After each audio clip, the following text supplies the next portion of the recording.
ধন্যবাদ। নতুন কিছু নাই, কিছু পুরনো কথা বলি।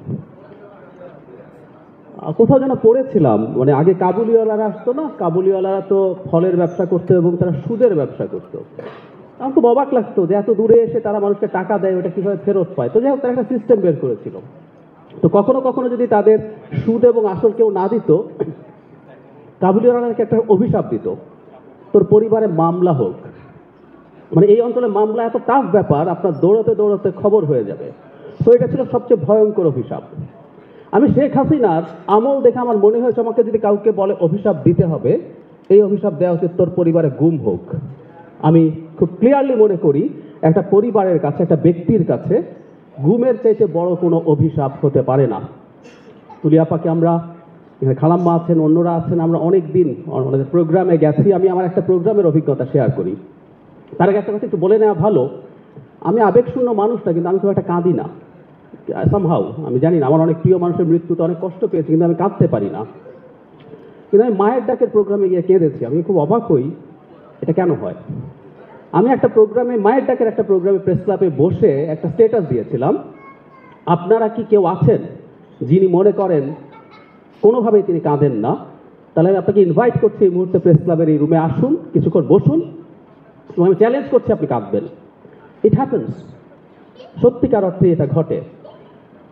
মোবাশ্বের যেটা বললেন, আমি খুব সিরিয়াসলি মনে করি এটা আমাদের এই গুম পরিবারগুলো অনেক বিরাট মূল্য দিয়ে দিয়েছেন, কিন্তু শেখ হাসিনার পতনের সাথে খুব সিরিয়াসলি জড়িত। কিভাবে জড়িত, আমি একটা তত্ত্ব দিয়ে জিনিসটা একটু প্রমাণ করার চেষ্টা করি। তত্ত্বটা আমার না, তত্ত্বটা নিকোলো ম্যাকিয়াভেলির।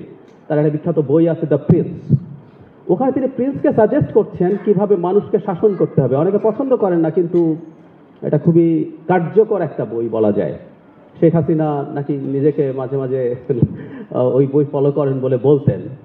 উনি একটা জায়গায় বলছেন, এটা খুব বিখ্যাত উক্তি, বাংলা কথাটা এরকম, অবশ্যই কাউকে দিয়ে তুমি শ্রদ্ধা বা ভালোবাসা পাওয়ার চাইতে ভয় পাওয়ানো ভালো। এরপর আরেকটা বাক্য আছে, যদি দুটোই না পাও, মানে প্রিন্স বলছে প্রিন্সকে দুটো জিনিস অর্জন করতে হবে, তার প্রজাদের ভালোবাসা এবং ভীতি, মানে ভয়ও পেতে হবে। পরে জিজ্ঞেস করা হলো, উনি লিখছেন দুটোর একটা যদি বেছে নিতে হয় তাহলে ভীতি বেছে নিতে হবে, ভালোবাসা দিয়ে রাজ্য শাসন করা যায় না, প্রিন্স বলছেন। আমাদের প্রধান উপদেষ্টা একটু ব্যাপারটা খেয়াল করলে মনে ভালো হবে, কোনো কোনো ক্ষেত্রে কঠোর হতে হবে, একটু ভয় টয় পাওয়াতে হবে। আমার মনে হয় মাঝে মাঝে এটা হচ্ছে না। যাই হোক, পরে পরে যেটা বলি, পরের একটা জায়গা খুব ইম্পর্টেন্ট, সেটা হচ্ছে প্রিন্স বলছেন ভয় পাওয়ানোর কিন্তু একটা ঝুঁকি আছে। সেটা হচ্ছে ভয় পাওয়াতে পাওয়াতে একটা বর্ডার লাইন আছে, ক্রস করলে মানুষ তোমাকে ঘৃণা করা শুরু করবে। একটা ঘৃণা যদি অর্জন করো, সেই প্রিন্সের খবর আছে। শেখ হাসিনার পতনের কয়েক বছর আগে থেকে, 3-4 বছর আগে থেকে আমি এই গল্পটা, এই ম্যাকিয়াভেলি এটা বলছিলাম। শেখ হাসিনা ঘৃণা অর্জন করেছেন এবং ঘৃণা অর্জন করে ওনার পতন ডেকে আনছেন।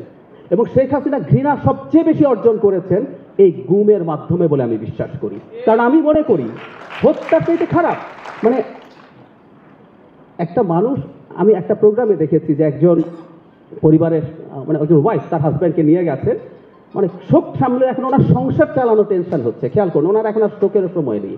কিন্তু আমি যদি ভুল না করি, 7 বছর আগে সম্ভবত অ্যাকাউন্ট অপারেট করা যায় না, আপনি নমিনি হতে পারেন, আপনার অ্যাকাউন্টে টাকাও আছে, উনি 7 বছর দিন গুনছেন যেদিন আমি অপারেট করতে পারি। হ্যাঁ, এখনো পারেননি।